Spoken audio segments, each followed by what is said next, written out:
As a coach, what you don't want to happen is for someone to get in touch asking about your services and for you to not be prepared with an answer about what exactly is it that you offer. I talked about coaching offers before, but this video will focus specifically on what to include in your coaching packages if you work with individual clients. Hello friends, and welcome back to the channel. My name is Alisa and I help qualified or soon to be qualified coaches build financially viable coaching businesses. If you are a qualified coach yourself, you know how tricky it can be to put together a coaching package. Why?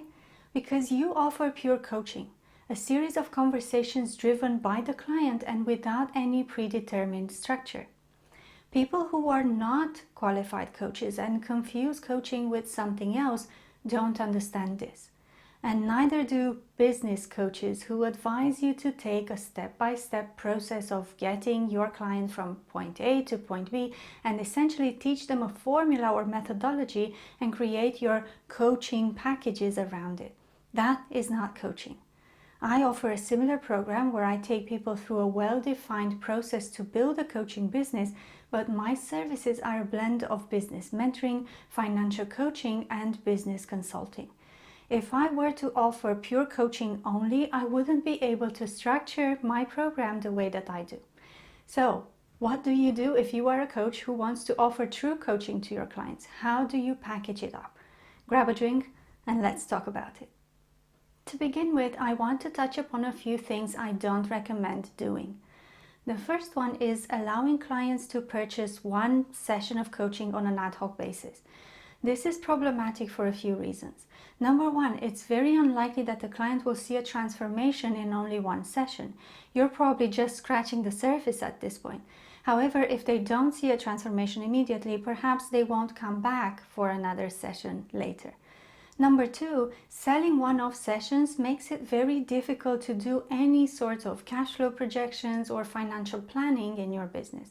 And number three, it forces you to charge on a per session basis, which can trigger all sorts of thoughts and feelings, both in you and in your clients.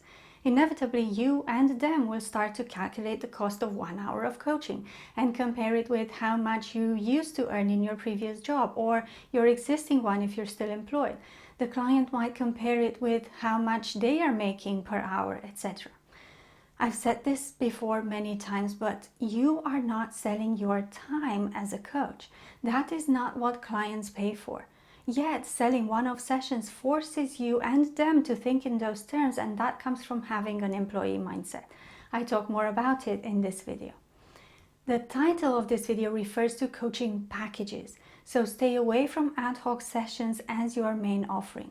You can offer them as a retainer, but we'll talk about that later. The second thing to avoid is offering too many packages. Too much choice can overwhelm people. They won't know what's appropriate, and their tendency will be to go for the cheapest option. So in the beginning, stick to one package only. Once you get more established, you can add more to your repertoire of services. Okay, now that that's out of the way, let's discuss coaching packages for individual clients.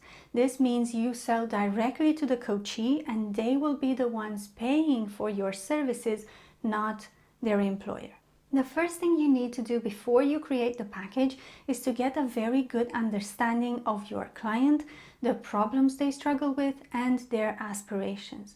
Remember that your clients are not walking around looking to buy coaching sessions. Instead, what they are willing to pay for is a solution to their problems.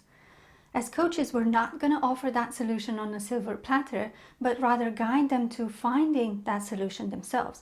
Nevertheless, we need to understand what their goals and aspirations are before we can do that. That is why it's so important to choose a coaching niche and do proper research on your ideal client. And if you haven't done that already, watch this video. Once you know what problems and aspirations they have, ask yourself, at what stage of their journey do you come in?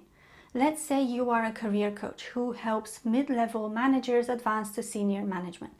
Do you work with them immediately after they decided they want to move up the career ladder, or do you come in after they have tried to do so for several years unsuccessfully? This is important because if someone has been trying to do this for a while and they couldn't do it, that might have affected their self-confidence. Perhaps some mindset coaching is appropriate. And of course, you won't know that until you start working with them. But any information that will help you make decent assumptions is useful at this point, because you will have to make an estimate with regards to how many coaching sessions it might reasonably take them to be able to obtain the results that they want to get. And this is a tricky one. You don't know how many sessions it will take them, but you can reasonably assume it will be at least 3. In fact, this is the minimum I recommend for any coaching package. Don't go less than 3 sessions. It is unlikely a client will see significant shifts in 1 or 2 sessions anyway.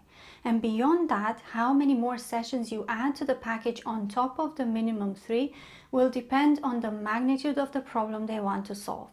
The bigger and more complex the problem, the more sessions they will need up to a point. I don't recommend adding more than 12 sessions in a package, but you can add more in the form of a retainer. If you're getting value from the video so far, I would appreciate it if you gave it a big thumbs up and consider subscribing. If you're inclined to leave a comment, that would make my day. It really helps to support the channel, and I thank you in advance if you do. Okay, we talked about number of sessions, but when you make that decision, you also need to think about the frequency of the sessions and how long they are.